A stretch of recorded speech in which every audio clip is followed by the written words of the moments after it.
on racket from the lawn, the war cries of Indians attacking the fort, the answering shouts of defenders within, hover mirage-like over a soulless desert of asphalted driveways, alarm-systemed entrances. The ghosts here are more real than the living. I turn from appearance to the reality of memory. Okay, so that was talking about a physical home, and it says that physical homes can be destroyed, but it's much harder to destroy virtual homes, ones that are entrenched in your mind. The English proverb says that a man's home is his castle, and the next poem is an example of a virtual fortress. It's called He Built a Wall. This is actually a formal poem. It's called a Rondeau de Doublé, if that matters to anybody. It's based on a very limited rhyme scheme and a fixed pattern of line repetition. It's probably quite difficult to get it when you're not looking at it as you're hearing it. But anyway, he built a wall. He built around himself a wall. It stopped ideas from stealing in. He built it strong, he built it tall. No foreign thoughts could sneak within. Because free thinking is a sin, and sin's an evil to forestall before it ever can begin, he built around himself a wall. His fortress held him then in thrall. It silenced innovation's din, but its long shadow cast a pall. It stopped ideas from sneaking. He used denial to underpin foundations that would never fall. For every fight, denial will win. He built it strong, he built it tall, but no perceptions came to call. 'Twas a fortress, not an inn. No brainwaves visited his wall. No foreign thoughts could sneak within. And all his life he lived therein. Secure from controversies broad, he never knew what might have been. His sole achievement, all in all, he built a wall. Okay, from there we move on to a very different person, a very elderly, almost housebound lady whom I used to visit, and an unusual aspect of what home meant to her. It's called Windowsill Dove, and if you'll forgive me because it's so difficult to get this sort of thing when you're not looking at the poem as you're hearing it, it's built on stanzas of, say, 2.5 lines, 2 long ones and 1 short one per stanza. Windowsill Dove. Miners would come, scaring away the sparrows, then blackbird, finch, or grey-tit, hopping hopeful through rusty grill.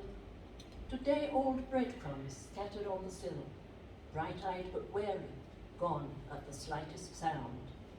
2 pigeons found, and cardboard box on the bedroom window ledge, newspaper lined, where feathered love could lay deep nestled eggs. Visitor to her eyrie, I'd renew their water, scrubbing algae from the bowl, make her the usual brew, honey and lemon water without tea, tell her the names of birds she strained to see, but loved to hear, twitter and chirrup, sitting half concealed beside that bird-loud window. I believe her spirit sits there still. So, Sissy, this is for you. Sorry.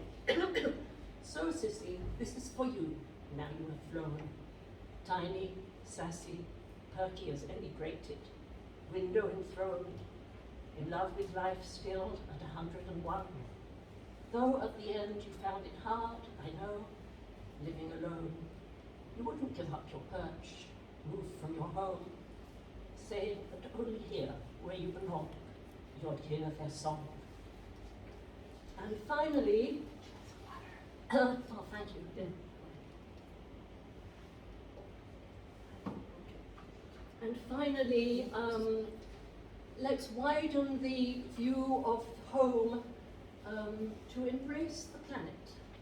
And this one is called, well, it's very recent. I wrote it very recently. It's probably still around first draft, but it's called Either Please or Don't You Hear It and Take Your Pick. Don't let's waste this lovely day. Who knows if it will come again? Such days are getting rare. It used to be they always would. We used to think we always could have days so bright and fair. That was before we filled the seas with plastic waste and killed the bees and heated up the air. Only in science fiction can we move to other planets when we've trashed our only home. So don't let's waste this planet whose future is ours and ours to lose. We don't have one to spare. Thank you.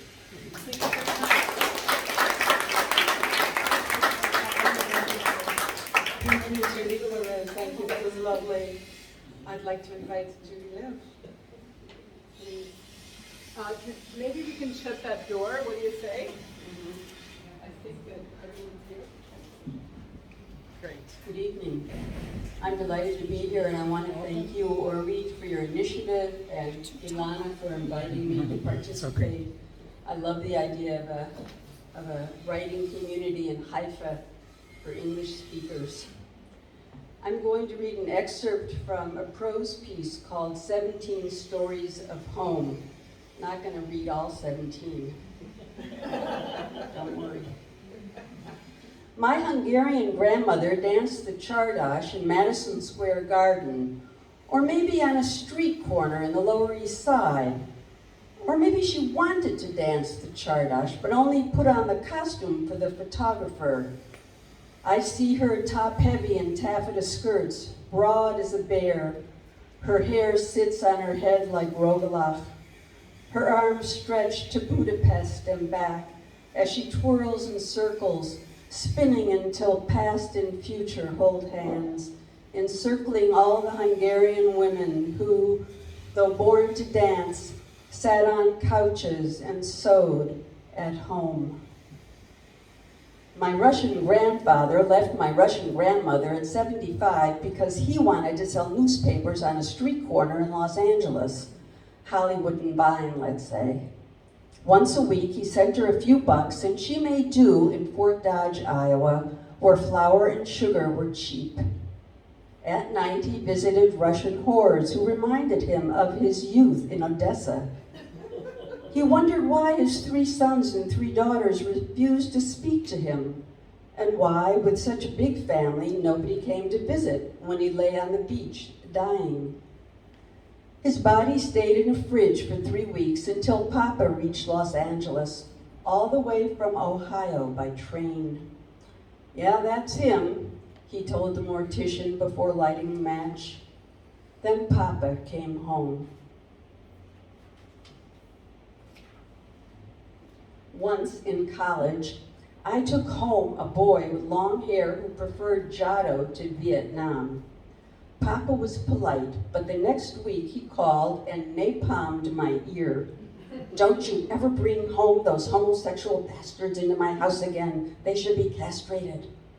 After the call, I smoked grass with a man whose hair stuck out of his head like a Brillo pad. When his hands touched me, all I could think of was the way cream of mushroom soup sticks to the pan. Afterwards, when I was alone, I dove into the well of myself and stared. The reflection of a strange man stared up from the bottom of the well. He had long auburn hair that hadn't been combed for months. He wore a white linen shirt splattered with blood. He called me from the bottom of the well, "Come, come down, come to me." I felt a strong pull to dive, but I was scared of this hippie with no cross. I held on tightly to the side of the well, fearing the least movement might send me over the side. Yet, I was thirsty. To balance myself, I moved to Israel.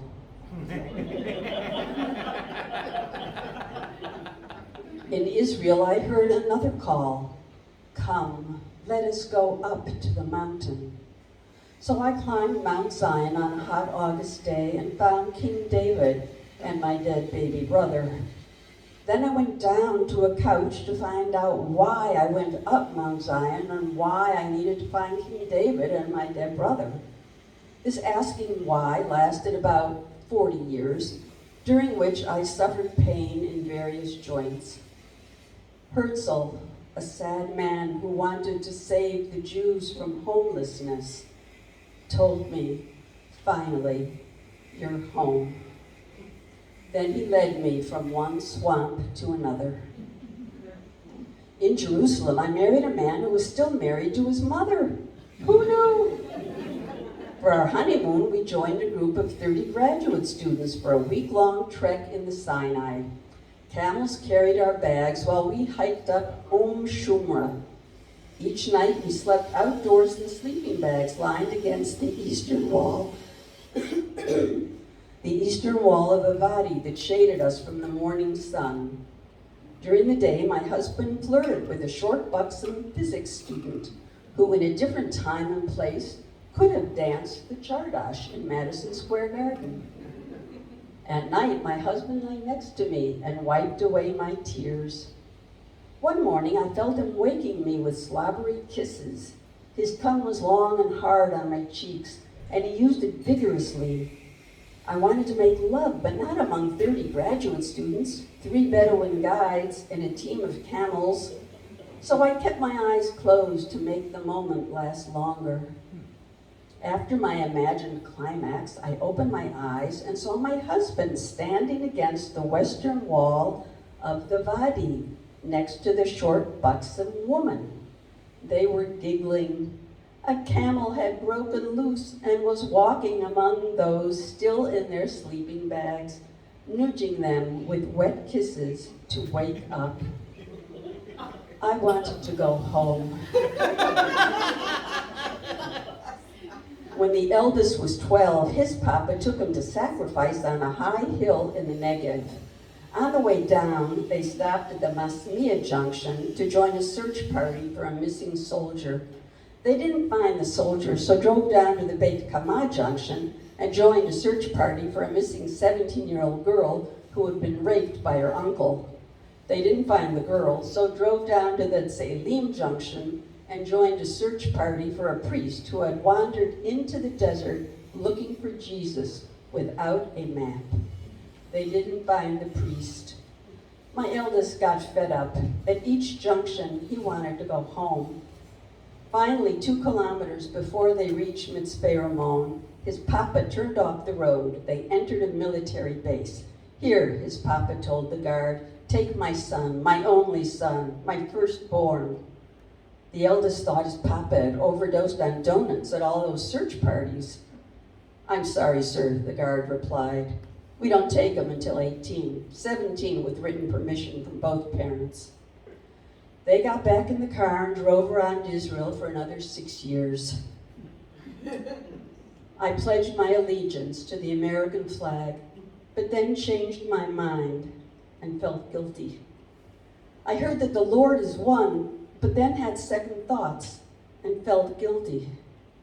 I arose and went up and believed in the return of the Jews to the desolate homeland, but then tripped on broken stone houses and felt guilty.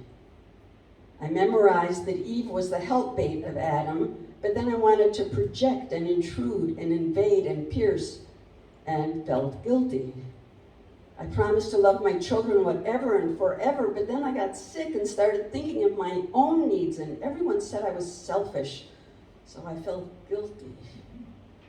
In silence, I vowed to stay married forever, but then I found my voice and wanted to discuss this, but the papa couldn't hear, so I left home and felt guilty.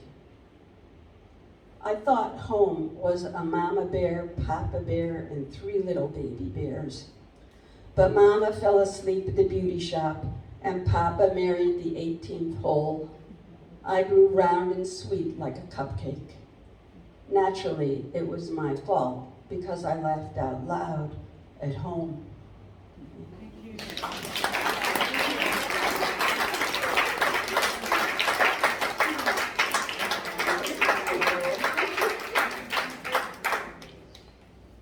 And now we shall have a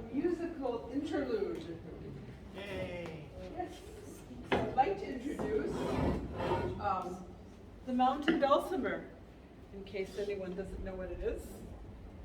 Dulcimer? Yes? The mountain dulcimer. Oh, I wanted to actually turn this off and it didn't.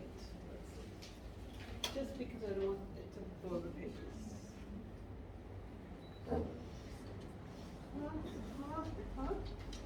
So this is a new thing for me. I'd say 2 years. The repertoire of the Appalachian Mountains. These are songs that have traveled often from England and Scotland and Ireland and changed. And some of them are new for the Appalachians. This one is.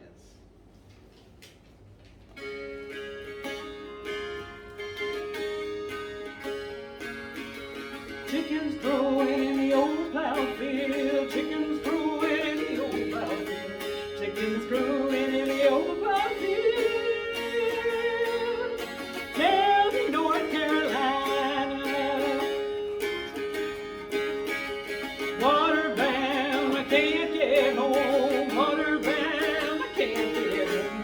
Water bound, I can't get home. Down in North Carolina.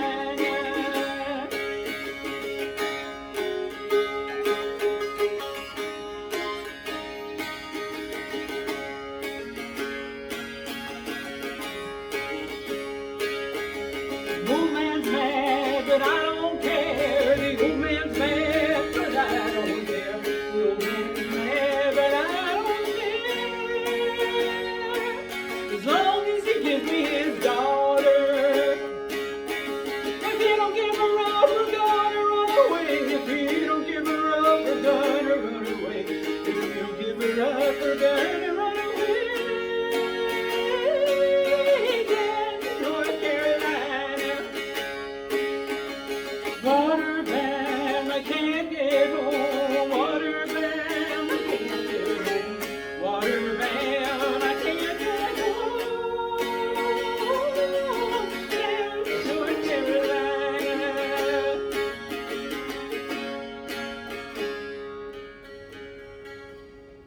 Another song of longing for home, for love. This song actually did travel from the British Isles to the Appalachians.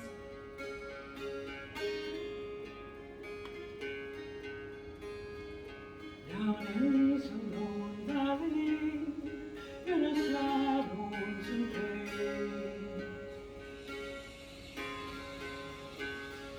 with a wild bird who all there no one's doing trees. Farewell, pretty Sarah, I bid you adieu. And I dream of pretty Sarah, wherever I go.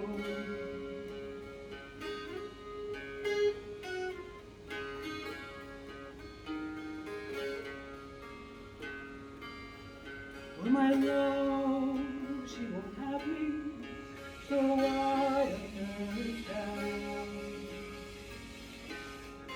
She wants a freeholder that owns house and land. I cannot maintain her with silver and gold. And all the standing there, the big house stands there.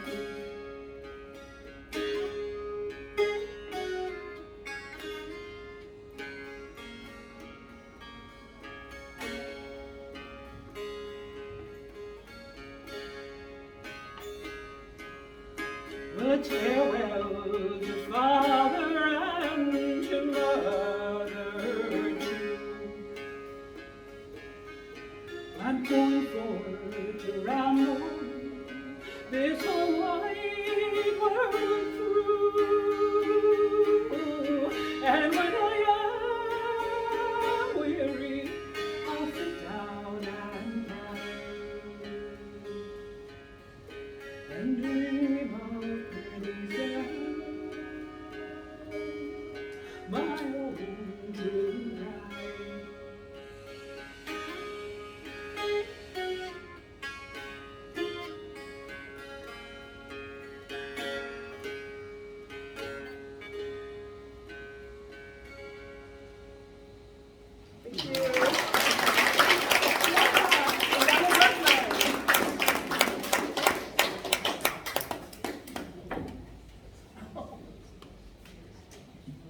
Hi, good evening. I am like overwhelmed by this beautiful turnout. Thank you so much for coming. So I'm going to read 5 poems about loosely connected to home.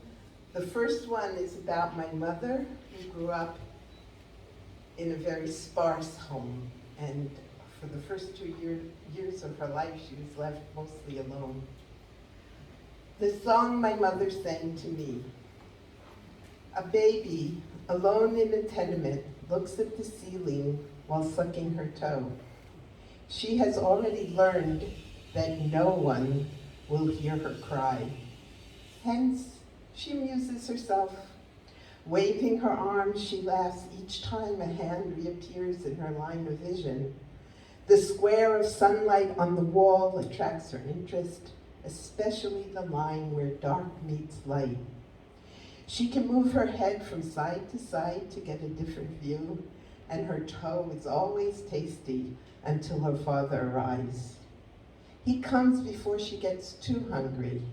She recognizes the sound of footsteps outside and turns her head to the door. His eyes wrinkle as he smiles at her. He lifts her up from the crib and holds her up. Meine schöne Mädele, was willst du? Gazing into her eyes, he remembers her mother and sighs, just for a moment. He changes his diaper and then sits down, cradling her in his arm. He offers her a bottle. Perhaps he sings Razele, the song my mother sang to me. A man waits patiently for his beloved's footsteps as she descends to meet him. He walks around the block, cracking nuts, and quietly calls to his betrothed, kum, kum, kum. Associatively, I'm going to read about my 2 babies. Deep in the silent night, I am awakened. I lift the crying baby from his crib, careful not to disturb his brother. I take him to bed to nurse and fall asleep until his brother wakes. I gently lift the baby sleeping beside me, put him in the crib, lift wailing baby and carry him to bed, offer my breast and doze an hour or so, then repeat and repeat. Now between the shutter slats, the morning light creeps in, both babies finally dreaming and I awake as I've ever been. Dawn, couldn't you wait and give me 1 extra hour of darkness? I have no clothes, money, car, nor jewels, but I would promise it all and be in debt for the rest of my life if only I could finish my dream. The next poem is about coming to Israel as a 15-year-old and the obstacles on the way to making it my home. It's called The Obstacle Course. I'm balancing at the top of a log, about 30 centimeters wide and 2 meters above the ground.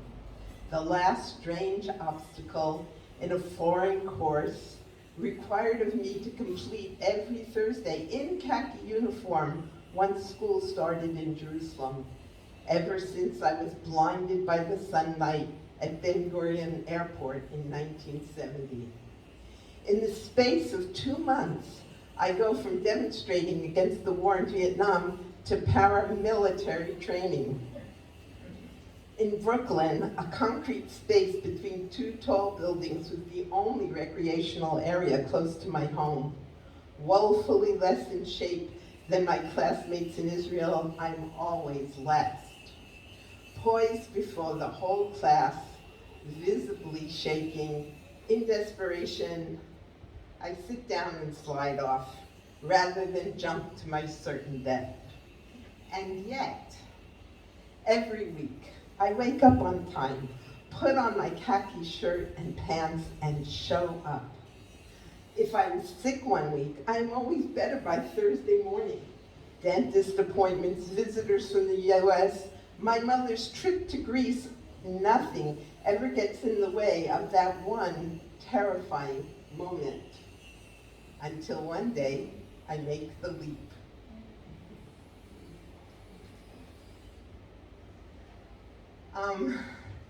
We all went through Corona, though it seems to be a distant memory. And I wrote about how my world was shrinking and my living room was expanding. On Rosh Hashanah, while our world contracts, our living room expands. The chairs are stored in other rooms, the rug is moved into the hallway. At the start of the new year, we have a ballroom. Our tiny teacher standing on our dining room table says, 2 steps left and turn, 2 steps right and turn.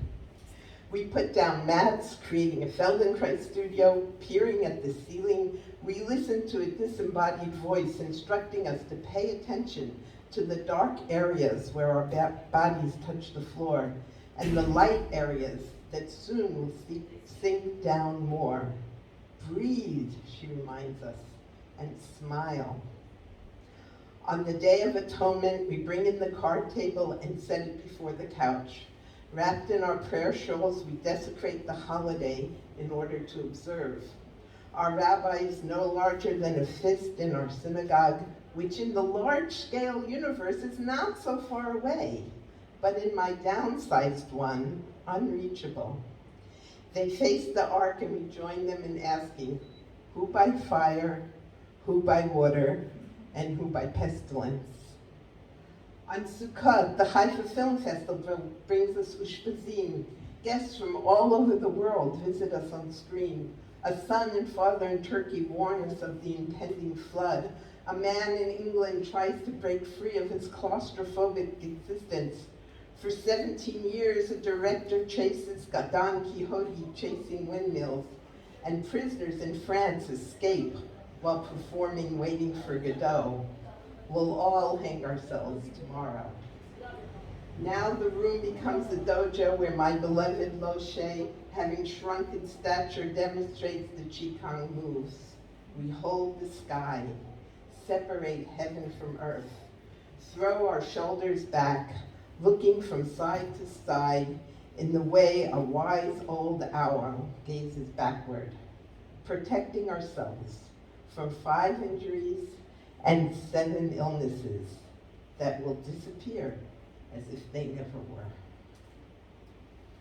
And I'm going to finish up with 2 love songs, 2 love poems that are very domestic. You'll understand why. This one is called While You Were Away. While you were away, I neglected to put the toilet paper roll on the holder and left it lying on the bathroom sink. The newspapers stayed on the coffee table where I'd finished reading them. The dishes waited until morning, and our bed was left unmade. While you were away, our children were late for school, and they forgot their lunches. Your bicycle was still in the courtyard when it started to rain, and its chain rusted. While you were away, hinges became unhinged, springs unwound, and moorings unmoored. An anchor was lifted from its sandy bed, and I was set adrift in a whirlpool that was both dangerous and exhilarating, until you came home. Then I gathered yesterday's newspapers and put them away, washed all the dirty dishes, and put the toilet paper roll back on its holder. Thank you, one more. This is, I wrote it just really recently. Precipice. You're sitting there on the edge of the bed. What is it that keeps you rooted to that spot between me and the morning? You must come to a decision there on your precipice. Put weight on your legs and walk off to your black roads lined with garbage cans, leading to concrete buildings with glass ribbons that tie a bow around the package. Or you can curl up your legs, fall into the waiting mattress, and stay. Let's hide behind the potted plants and draw each other's secrets deep into our lungs, like breathing in the first rain in autumn. Come closer. Let us be as 2 feral cats licking the day clean. I knew you would choose to jump, pull on your trousers and face the noise, the traffic, and those others who need you. But you will come back to me, like a letter that can't be delivered, like the doves on a rooftop, coming home to roost.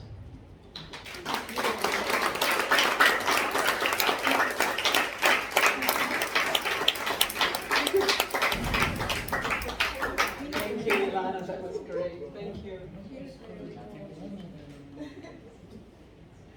So I have two homes that I'll be referring to. The home that I was living in Jerusalem for many years, and then my home in Haifa for the past many years. And I also have twins. Night. Tiny zipper spines curled in sleep. My babies dream of warm nipples, of zebras in fog. I've wrapped them in cotton and wool, but the cold night air of Jerusalem sighs on their cheeks through the window, open to the dangerous east. The way away. In this room we lie with our heads to the east. Each night my hair crawls through Damascus Gate. Long and deep it snakes through the alleys, finally stopped by the tangle of weeds and wishes fermenting in the cracks of the wailing wall. Kubbat al-Sahra, that fat moon, is poised in a golden haze above it. At 4 a.m., a headless voice rumbles from its orbiting mosques. Do I know him? That familiar moist rasp before he begins, Allahu Akbar, Allahu Akbar, in a five-fold echo delay. In this room with our heads to the east, I can't sleep. All night I feel the sun erupting just beneath the horizon. It drills into the back of my head and tears into my eyes each morning. That's not true, you say. You don't even sleep here anyway. I can't breathe, I tell you. Only the bad winds come from the east and the loudspeakers of the police. Ahmad, Ahmad Batzad. I've become spoiled, you say, sleeping on the living room couch as if I wasn't married and could do as I pleased. The open window pouring northern drifts, cool as subterranean water, and my skin, thousands of mouths drinking and drinking, held by a winter blanket, even in August. The air so cold here in Jerusalem, if facing the right way, the way away from here. And these are my Haifa quotes. The first morning. In the garden this first morning, the many-fingered wind sings, my green ones, my green, green ones, as she tussles and parts and places, and the leaves of the wisteria rub into her many folds and answer and and This first morning, the blackbirds don't care, swooping in and out and about, and catch me not, and the wind says, shh, my funny ones, shh, shh, and the birds cry, stop it, stop it. Above the garden low, foggy ships drift, dissipate, sift, coppery rods of light, shifting skeins of treacle.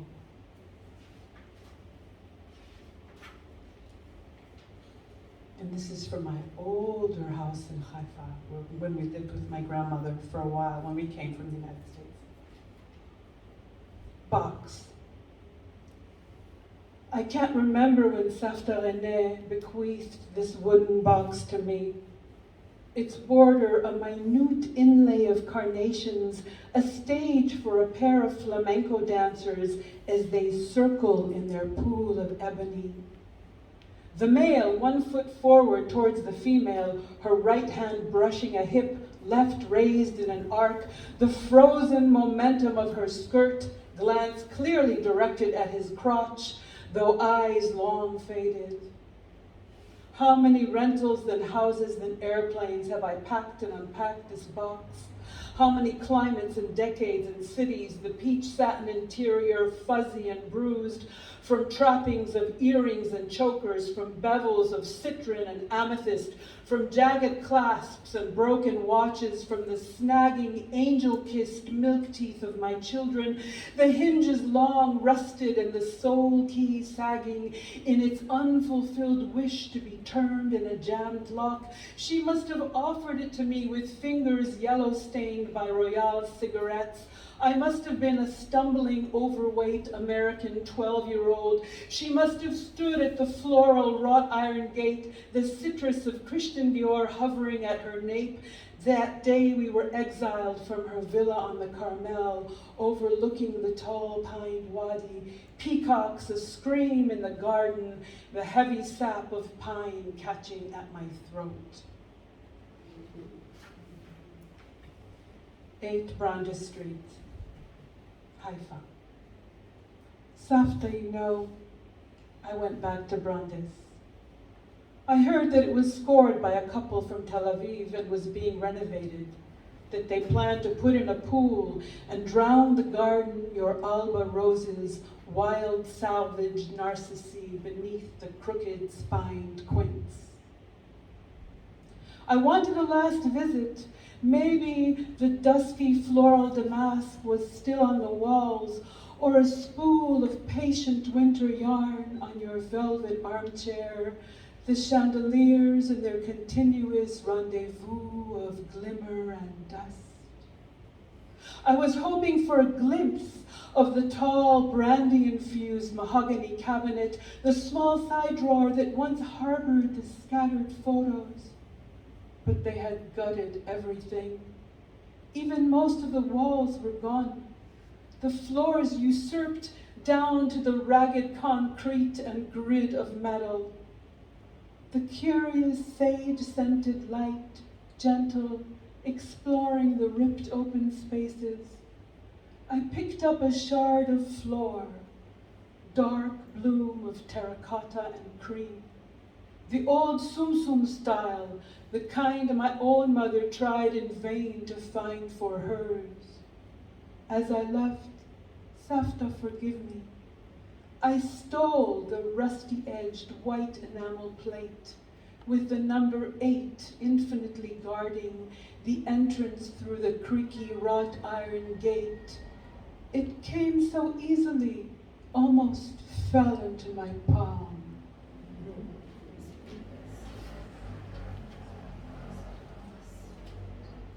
And this will be my last poem. Praise for the top of my piano that has graciously become a home to a 1930s moth-nibbled burgundy purse. Foxes alert, crocheted in the tiniest of beads, dropping away for more than 40 years now. Oh, my little tribes of orphans. Praise for the top of my piano that shelves a brass Tibetan song bowl with a ring that wings the summer's night, bartered for other songs of longing, going home Paul Robeson style, while friends decked out in Gujarati homespun and silver cried freely in their wrinkles. Praise for the top of my piano, for on it rests a Swarovski emerald heart, gifted by a senior congregant in Texas, where I single-handedly replaced most of the excellent Baptist choir, whose 2 remaining members crooned high holy day tefillot in perfect harmony, as if keening Mary's baby. Praise for the top of my piano that shelters a terra sigillata wood-fired vase, smooth hues of bluish gray gathered one overcast September afternoon, honking geese migrating above, its cool clay something to hold on to when so far away. While from at angles a single porcupine quill, discovered on the cobbled stairs back home, edging the wadi, for so beloved are the huge swooshing skirts of Ms. Porcupine, her clumsy tiptoe back to the ravine, and how joyous to witness her swagger. Thank you very much.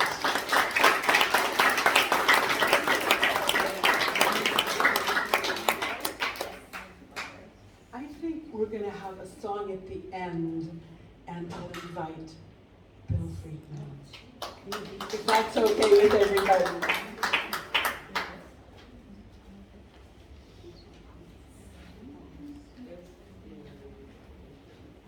Is that okay, Bill? Yeah, sure, of Yeah. course.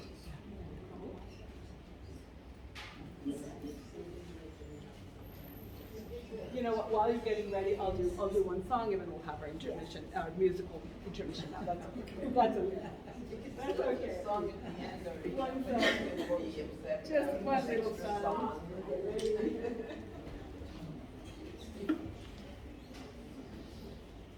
This is another, this is a children's song from the Appalachians. About an Appalachian home. You might all know it actually. Ooh, tell that Rhodey. Ooh, tell that Rhodey. Ooh, tell that Rhodey. Her old gray goose is dead. The one she's been saving. The one she's been saving. The one she's been saving to make her feather bed.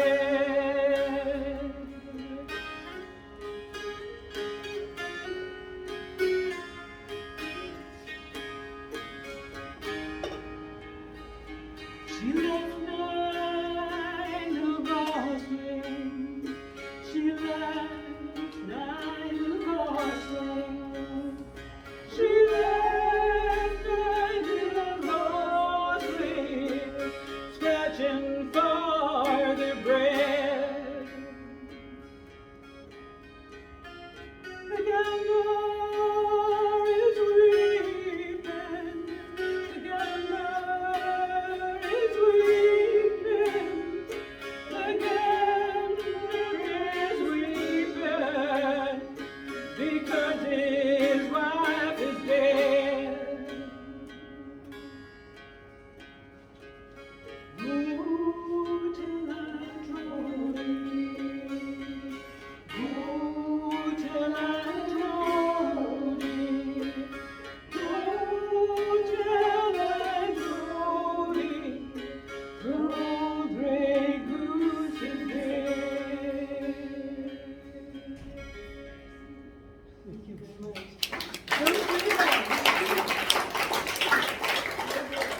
So proud to invite Bill Freedman. Okay. Yeah, I better, otherwise you'll find me on the floor. Well, you don't want that. No.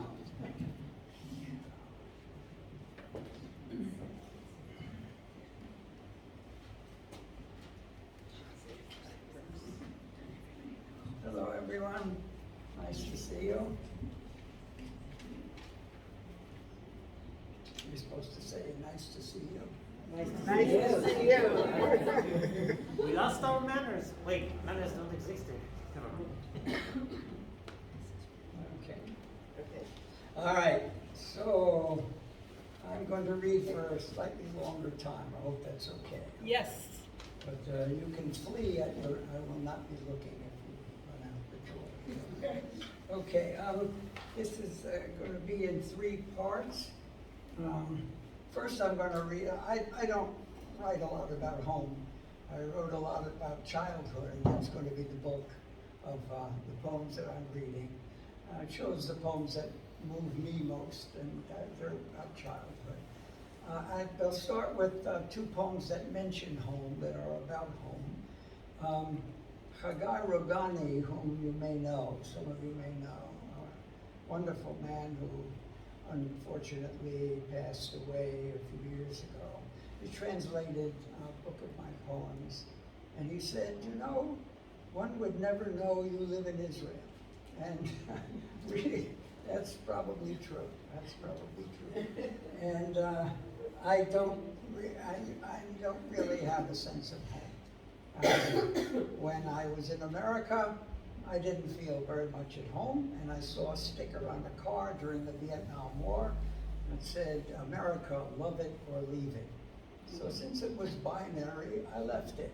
And I came to Israel and felt at home I came in 67, and again in 69, and I felt at home until after the 73 war. And the election of Menachem Begin, obviously.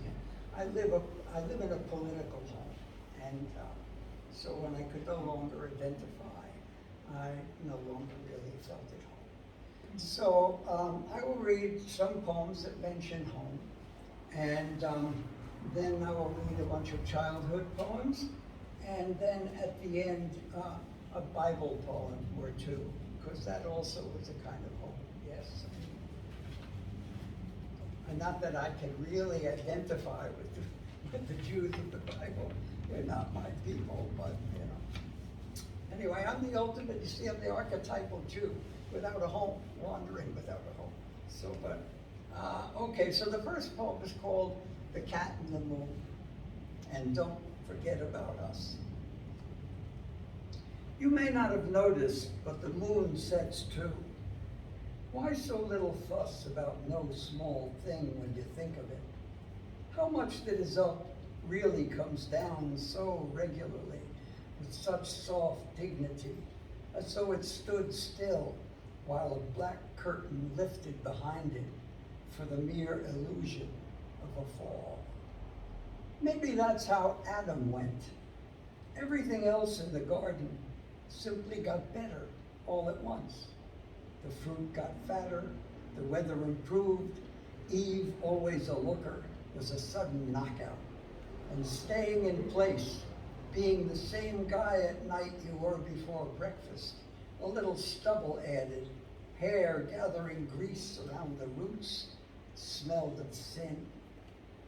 I'm babbling here, but we all know we don't gasp and point and say, God, look at that, or find wise proofs of God's existence in the subtle slippage of the moon. No colors change. It drags its small spray of whiteness like a poisoned cat to the base of the hedge and makes a home. Cats think little of such endings. They sniff around their feet a bit, the earth, and drift to a guarded place to wait for dark. But the God who knows how hard he works, or she, to perfect each will-less thing each day, sees you can bet on it, soft heroics, in the way we slip unnoticed toward the small dirt rim between the lawn's trimmed edge and where the roots that are its branches just begin.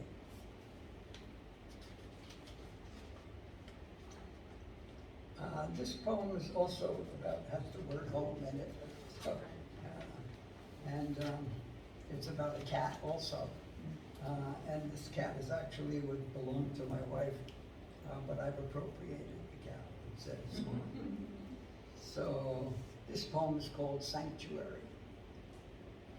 My cat, Angora, pearl gray and beautiful, is 15, old.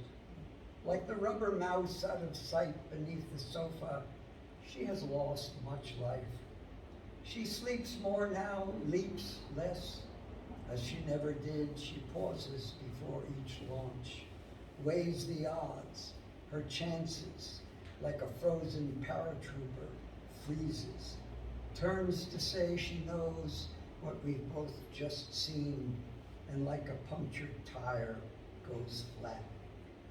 Skittish once, she sees my sitting as a summons to her last heroic tries.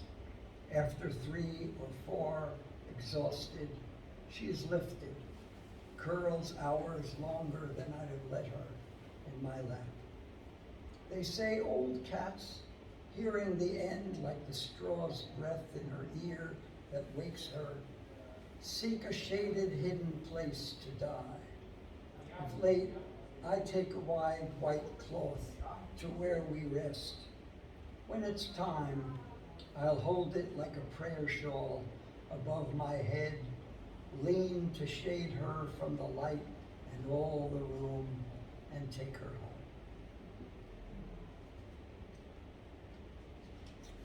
home. Okay, so now about my childhood, which was, we'll get into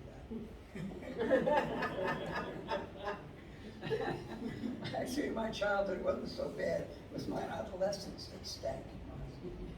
Okay, this is called changing currency. When we were 9 or 10, Mike and I fled to the railroad tracks in Newark to lay bright pennies on the rail passing trains would crush to other coin. It thrilled me, it thrilled us. The roaring speed, the forbidden act, the copper wafer's intervention between godlike weight and power and the white-tongued track. We were changing currency, defying law and limit, converting use to twisted beauty, the triflingly familiar to the strange, coolness to a heat we could scarcely hold. Peeling the half-dreamed penny from its place, we raised its near translucence to the light like a wizard's stone, hugged each other with excitement, and laughed like minor devils at what was possible, at what without penalty and at a penny's price we'd done, and in other ways might do. I saved them all as I imagined Mike, who played piano like a sainted demon, but could never walk on stage, saved his. I see them now, knowing more about art and life than I could have then, as melted clocks, draped in the steamed Sahara of a dream. Hands fixed, they freeze a moment, crushed beneath a roaring train, and yet preserved. A time made precious by what we could not know about the train and the wilting desert heat of rushing by. Actually, all my poems are about the same thing. Okay, this one is called Crashing. There was a game we played with chestnuts. You tie one to the end of a string, swing it round and send it crashing into the other boys until one broke. There were cars in the amusement parks called bumper cars or dodgems. For a quarter, you'd climb in and for 3 minutes crash your car into as many others as you could. They had rubber bumpers. They'd bounce off. On the highway, real cars did this, with metal bumpers, no quarter and for keeps. One car going one way, another coming at it at 80 or 100 miles per hour on the other side, until he changes, swerves across. He isn't in a hurry, passing. This isn't misjudgment, and he is awake, aware. He does it for the one ecstatic moment, the jolt that crushes body, squeezes soul toward heaven or the thumb-thick glass. He does it to make a difference in the world, like God or Handel at the creation, like the man on the 40th story ledge, crowd and cameras gawking up below to stamp his name. He does it because there is no other cause, no reason, because for just that reason, he is free, mad, sorry there has to be a price, but saying something about severance, about release from all that channels, guides, and holds us, about who, if only for that horrid blazing instant, is in charge. The man who shattered like a window at their feet had all they said he could have asked for. Only the few knew why. What about elks in an open field, heads lowered, hoofing ground, positioned in the starry universe of elks in mind, crashing skulls and antlers. There are sparks, a kind of thunder, again and again until, as in the cosmic whirl of chestnuts, something breaks. Lovers are like this, in beds, on tables, where he standing, she lifted, her legs around him like a ribbon, her feet crossed in a small pink bow. This is a gift. Again and again, usually naked, but at times, for the 3 minutes they're allotted, clothes pulled up, pulled down, they crash into one another for that one ecstatic moment to make a difference in the world, to say something about severance, about release, about who, death waiting on the highway, in the fields, even in the parks of our amusement, who, for that glorious, blazing instant, is in charge. And I have had fantasies of doing this on the road. It scares me. It actually scares me. Okay. This is a lighter. Hide and seek. There was a game we played called hide and seek. You'd conceal yourself in alleys, under porches, or behind parked cars, while someone counted shut-eyed at a tree. When he began his search, cautious, stalking, or turned to a stone kicked elsewhere, you'd race to slap the tree's rough bark, heart charging with excitement and relief before he did. I play it still, though Paul and Mike and Carol have been caught. A shadow, one eye winking, mumbles numbers I can't hear. The tree is another year or day. Alleys lift and lengthen underfoot.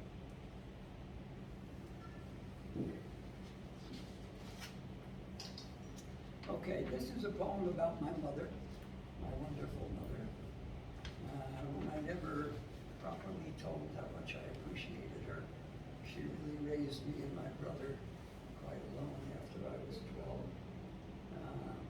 And I've written poems about wanting her back for 1 hour so I could tell her how much I appreciate her.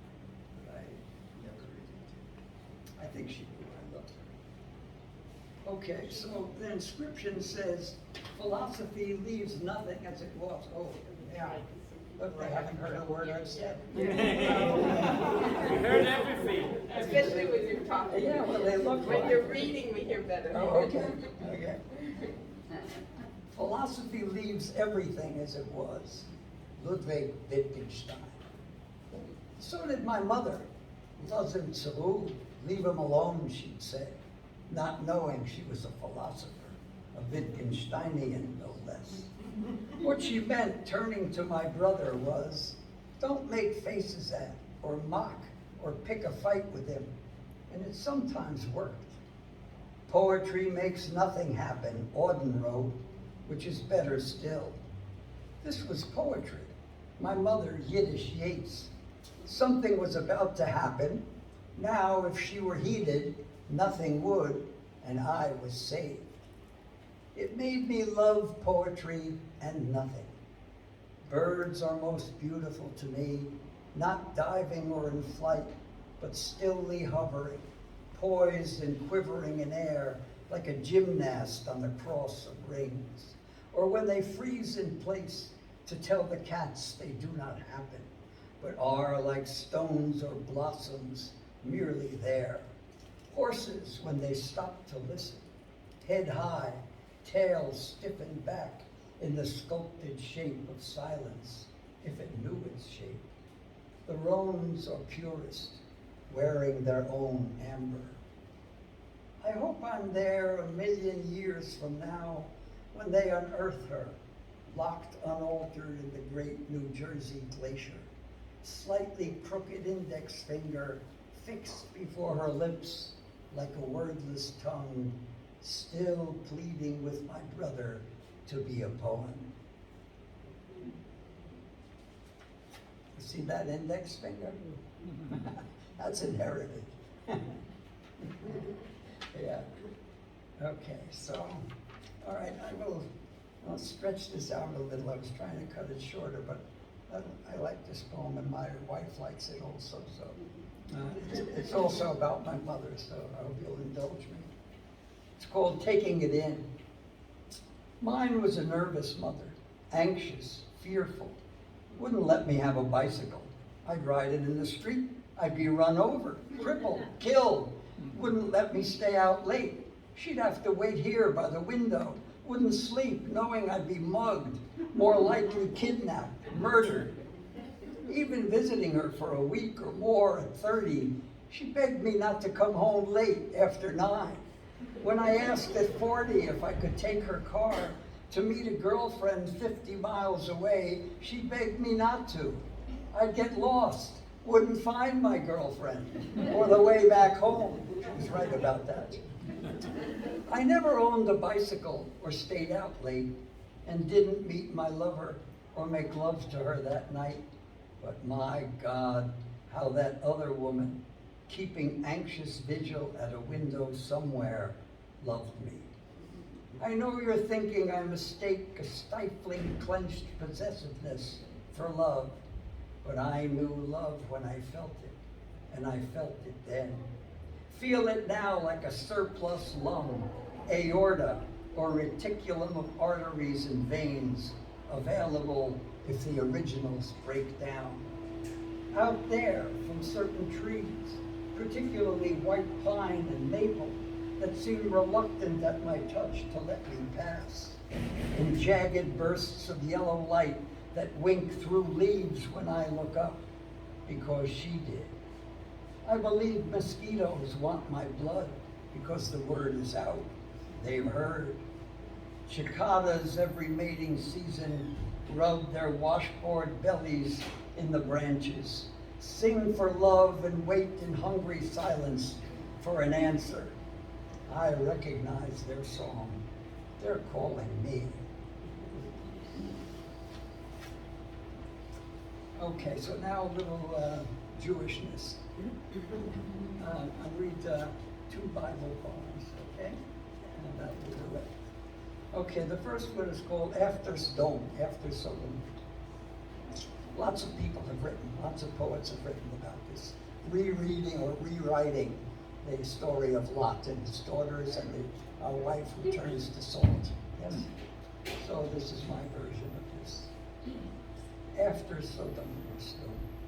So much has been said and written about Lot's wife. We have believed too much. Knowledge tells us she left the city in which Lot dwelt and made a home in the mountain above Zoar with Lot and his 2 daughters.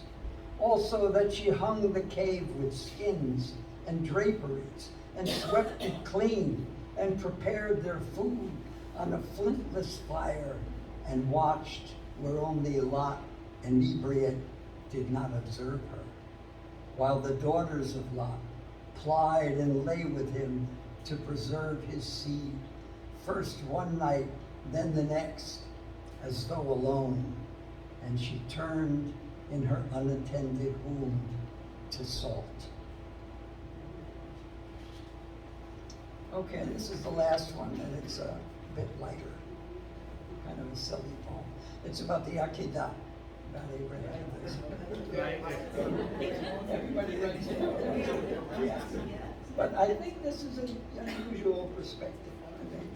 I think. I heard a reading by William Dickey, or James Dickey, they're both actually, who wrote a poem from the point of view of an embryo of a sheep in a jar of formaldehyde, speaking. And he said, I don't think anybody could fault this for lack of original perspective. So, matriculation. So I'm walking up this hill with my son, about 11 or 12 or so, his hand in one of mine, a huge butcher knife in the other, telling him we'll be looking for a lamb for sacrifice.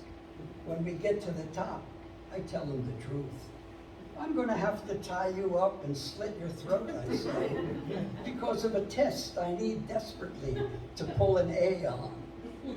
It's for this teacher everybody loves and is frightened witless of when he gets angry because students are disrupting the lesson, mumbling among themselves, or someone gets up without permission to leave the room. He thunders, the whole room shakes, and he walks the aisles with this mile-long ruler or a long, thin pointer, whacking the knuckles of just about everyone, including the goody-goody girls sitting there quietly, as always.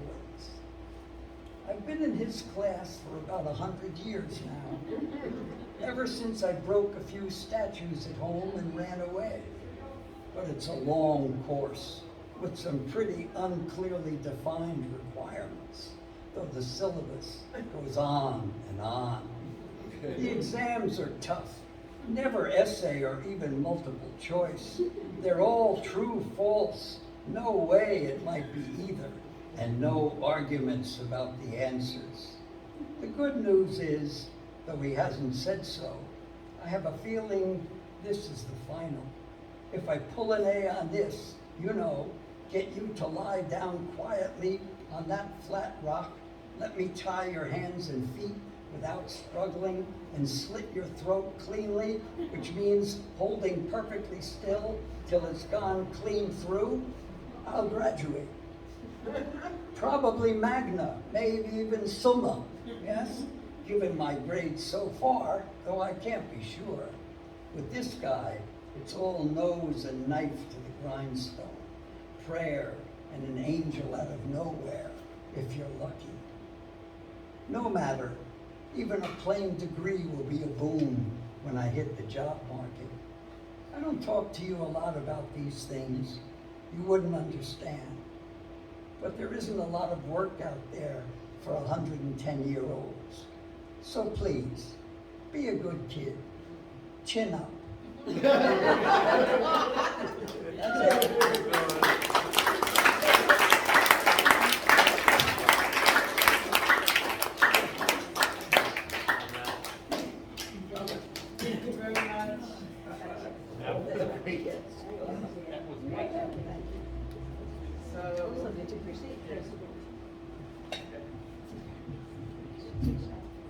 So thank you everybody for coming. Elana. Thank you, Orit. Hosting this and Thank having you. this happen. There's a, can you give me that thing over there? What's that thing? In case, That thing? this thing. Somebody didn't put their name on this list and wants to be on this list for future English creative writing events, then please do so, and you're welcome to have some coffee and some refreshments and to just schmooze.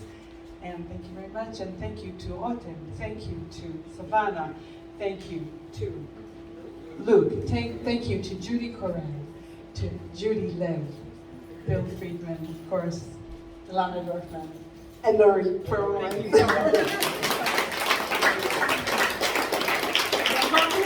How lovely. Thank you. Somebody want to?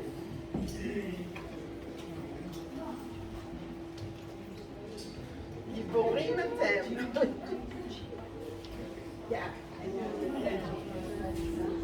Hi.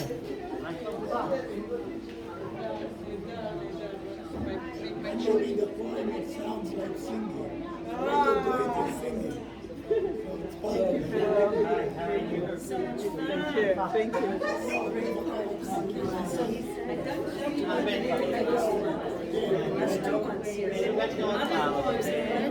רגע, נראה לי שכדאי שתחכו עכשיו. תורידו אותי מהאוויר. היי,